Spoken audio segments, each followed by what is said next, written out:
Hey everyone, welcome back again. This is video 2 of our 4 videos for Bitspower, which will end in a general gaming system with a full water cooling loop, a custom water cooling loop that can be done by anyone without drilling holes in a chassis. The main subject for this video will be radiators. I will talk a bit about how they work and I'm going to try and make a general rule for the beginners about how do you choose your radiator, as in how big of a radiator and how many should I choose for my system. At the beginning of this video I really want to say thank you very much to Cooler Master. Cooler Master decided to help Bitspower out for these videos with a chassis and fans and a power supply, so we could make the build happen and we could actually have like this the general gaming system.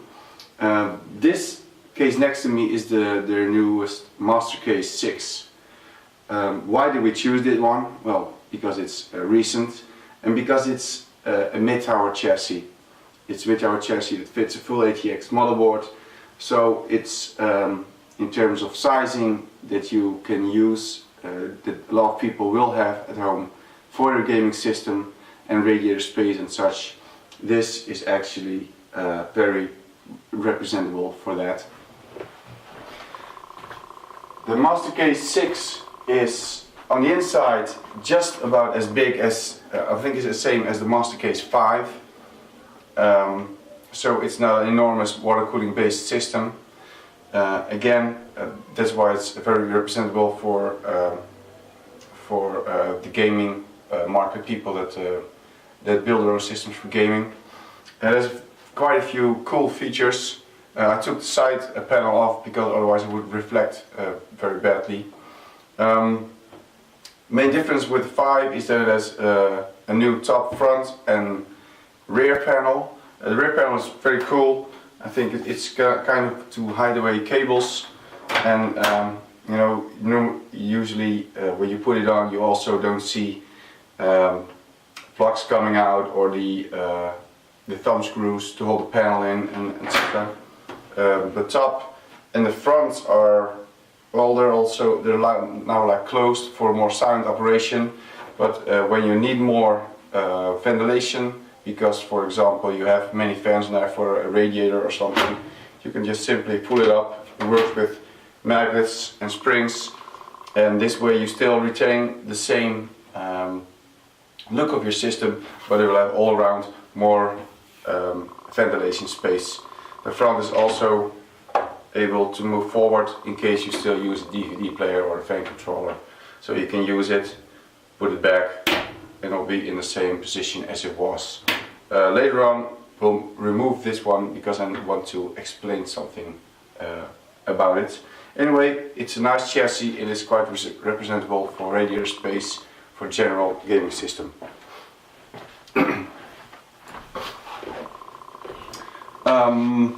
Another thing is that we have received some hardware from MSI and HyperX. So, well, in this case we will actually have the full setup for a general gaming system. It's a Z270 motherboard, Z270 Gaming Pro Carbon from MSI, and this is a NVIDIA GTX 1070 Aero from MSI. Also, it's a reference layout, so you can easily find water blocks to fit. In this case, the Bitspower 1080 reference design water block. HyperX gives some savage memory and two SSDs, which is again very representable for a gaming system. One is for your games and your Steam collection and stuff like that, and the other one is just for your operating system and your program files. Let's talk radiators now. For this video I have a couple of examples here, things I've collected from the past. This is a single 120 millimeter radiator. This is a dual 140 millimeters, so it's actually like a 280 millimeter radiator. And this is a triple 120 millimeter radiator. As you can see, this one is also more thick than the other two examples. When people talk radiator size, as in surface size, it's usually they talk in fan size. The most, so for example, if you say this was a single, this is a single 120, this is a dual, and this is a triple. And you could also have like quadruple, so 480 millimeters or 560. The most common fan size being used for radiators is either the 120 millimeter radiator for fans, 120 millimeter fans, or 140 millimeter fans. Nowadays you can buy radiators in a lot of sizes and different shapes, like 180 millimeter fans, 200 millimeter, and smaller ones as well. But these two sizes are especially for mid-tower chassis, and basically I think if you look at the sales of radiators altogether, these two types will be the most sold worldwide, just because of we just use 140 and 120s most in our systems.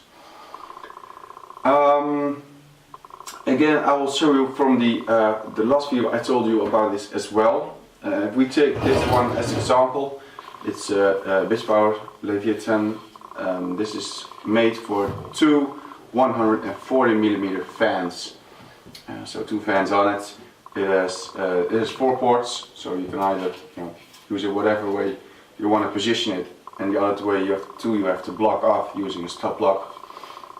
The radiators are used to get the heat out of the coolant, so the blocks get the heat into the coolant, and the radiators get used to get the heat again out of the coolant.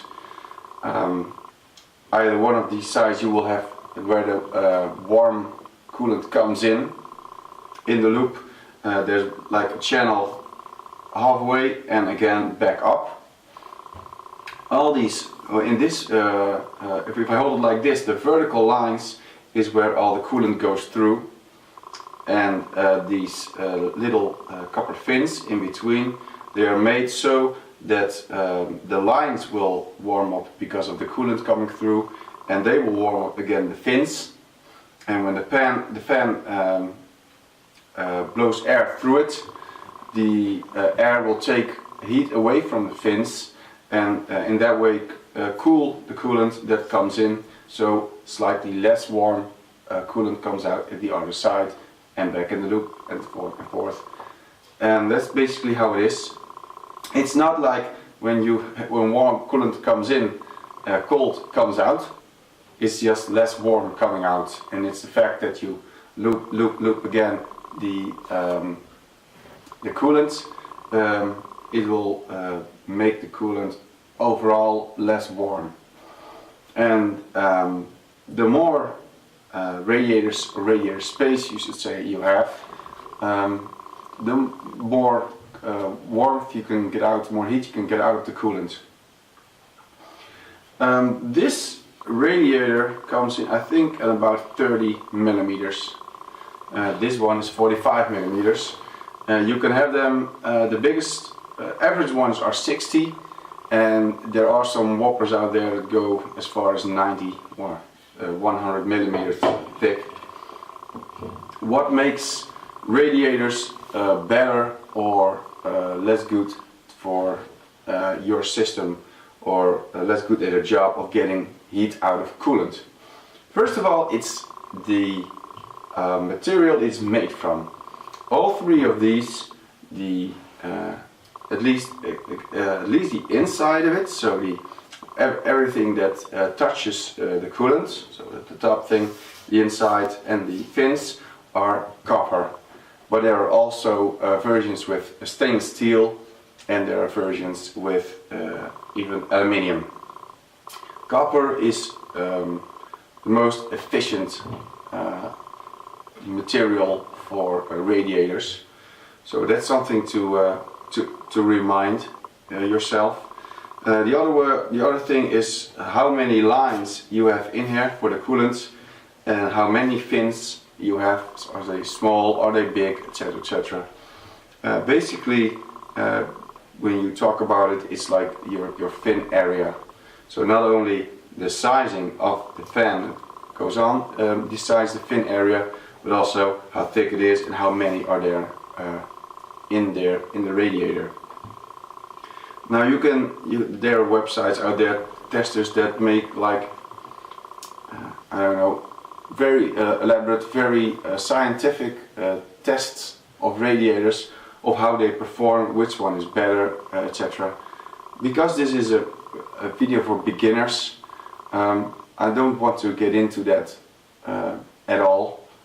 When you build your first system and you're happy with it, then I would say, you know, read on, and if this is how we feel as well, and learn more from it.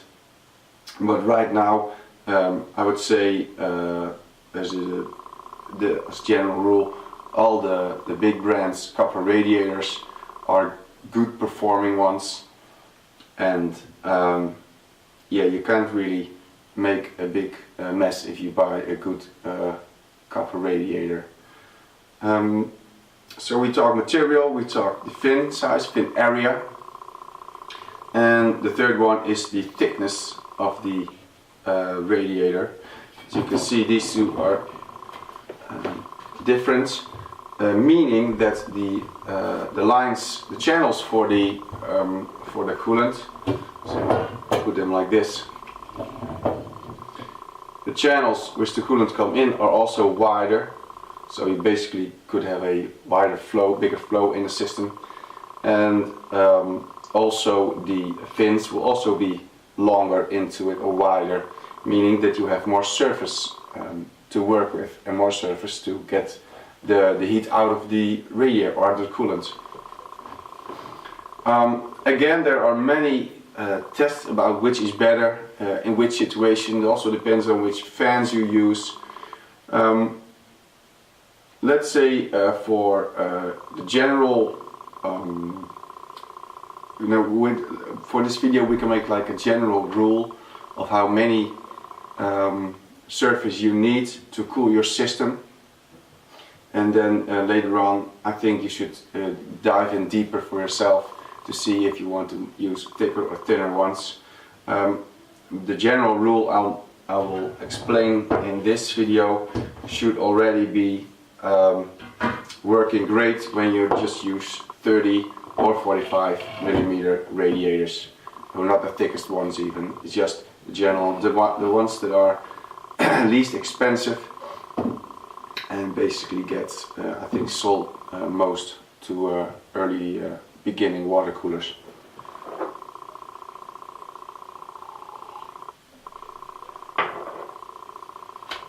For this system, we have a CPU that we want to water cool, and we have a single GPU that we want to cool.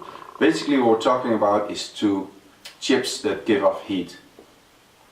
As a general rule, we could say that if you have a decent copper radiator, to just cool a single chip, you need a single 120 millimeter surface area. So a CPU could be cooled by one, and a GPU could be cooled by another one. This is a rule for when you do not overclock them, so it's for general purpose cooling.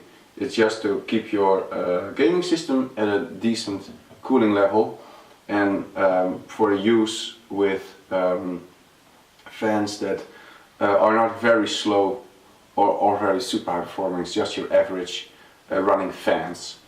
So this system right here could be cooled by a single 240 millimeter radiator, or a, well, you could also say a dual 120. I have chosen to go in this system with this radiator, which is a dual 140 or a 280 millimeter radiator. The reason for this is that it just gives just a little more surface. You know, if you put a 120 over it or a 140, it's just an extra piece in two fans. It's more surface area, and 140mm fans usually are a tad more quiet than 120s.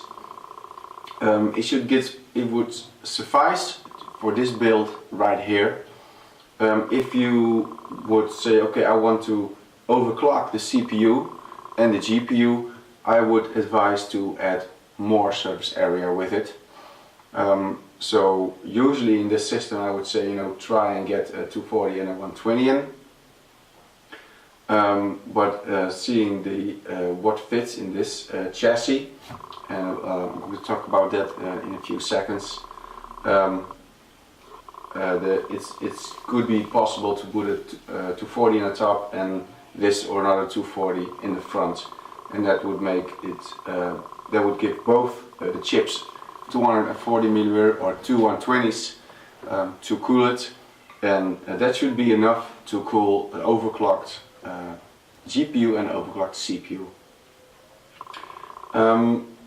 When you already have a chassis like we have here, we are of course dependent.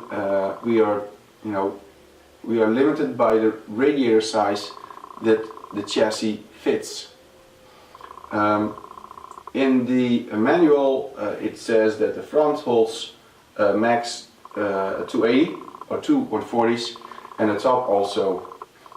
For the front you will need to remove the hard drive base to get that many surface area in it. The base can even, I think, move on. These move a bit left, so you can still use them. You don't have to remove these. I'm pretty sure that a 360 would fit in the front, but since we're not going to mod or do anything like that and just be builders, I would say 280 in the front. I want to show you something about the top. Again, it all works with magnets and springs, so it's quite easy to remove the top, which is great if you want to work on the chassis. On the top of the chassis is actually a removable part, a shroud for your fans or for a radiator. If you look at the manual, and you can see it on top here, you can see the video where I tell you about it. It's moved up let's move upwards, so it has a limited space on the side, and you can fit two 140mm fans in it maximum. But a radiator is bigger than just the fans it holds. As you can see on the radiator, and here you have a small bigger area because the coolant has to go in there and change lanes and come back to the other side. But especially this side is much larger because you need a place to put the inlets and the outlets. So if you would just buy one of these for in the top and you would try and fit them, you would have an issue, because in this chassis the top has room for fans on 140, but not for radiators that size, just because this piece doesn't fit in. If it would have been completely flat in the top, it could have been, I don't think it would have been an issue, but Cooler Master made this bracket so you could actually fit radiators of a certain size in the top with fans, since you also have to calculate the fans in it and you don't want them to block or obstruct with any parts of your motherboard. So this is something that you need to look out for in general for cases. Look at the manual and look how it's set up. Make sure that whatever you have in mind for radiator space will actually fit your chassis, and you know, it's just to keep an eye out and just use your common sense. I think the top part, if you would buy a 240 a dual 120, it would actually move to the left enough so you could fit a radiator in it. Something I would need to test, but a single 120 would be, or a single 140 would be perfectly possible.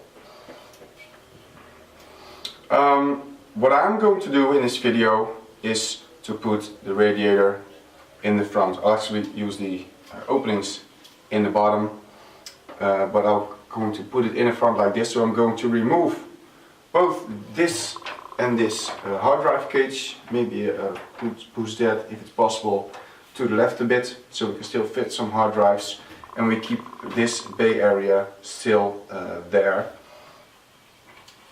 This should be suffice to make this system run as well, general cooling and cool enough for you to enjoy your gaming system.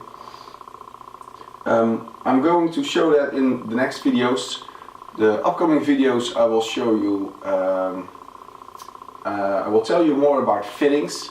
So how do you choose your fittings, which fittings do you choose, and why would you choose to use them.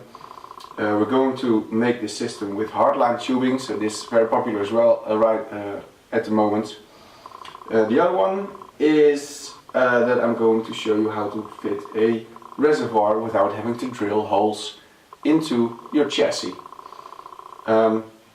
So that's also coming up in the third video of this. For now I want to say thank you for watching, and see you up in video number 3. Goodbye.